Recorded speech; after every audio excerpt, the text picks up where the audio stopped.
So we was in Costa Rica for 3 weeks, right? We went and saw three different properties, but we fell in love with one. We saw some in where you would call a Playa Hermosa, which is a little bit kind of the city town feel.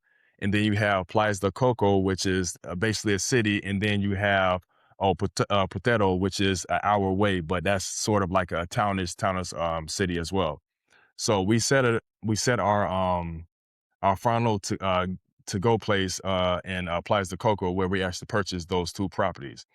And we reached out to just one agent who's like, okay, she said, I have the perfect location for you. We saw one property in Playas del Coco instead of seeing multiple. And that was the first property we went to. And we was on a contract within 3 weeks of leaving. Mm. Okay. So it was love at first sight, huh?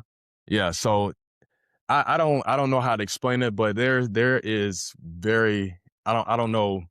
There is something about, being by water.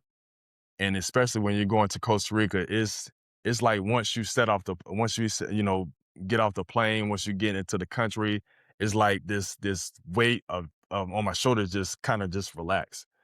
Sometimes especially in the United States, kind of have to be on edge because you have to be aware of your surroundings. You got to be aware of where things are. In Costa Rica, it's more so like a decompression. And Yeah. from there, we was like, you know what? I think we have something very, very real here, and something like this that's going to be a gem that will allow us to jumpstart, get our equity up, get our capital up, get Airbnb and all that. And then from there, it was love. Like we traveled with our 6 month old son, and he was traveling back and forth to Costa Rica to the United States and here in Atlanta 6 times.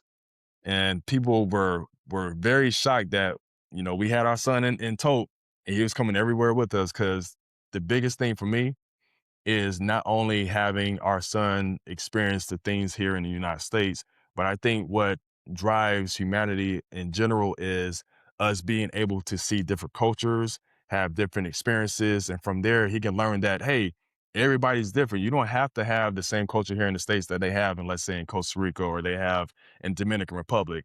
Everybody is different, and I think you can learn from others on how their culture is.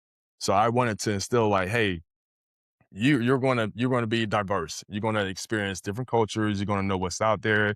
You're gonna understand, how people treat their families, what their traditions are. It's not just gonna be one sided. You're gonna have an open mind and see the world, further than what's here in the United States.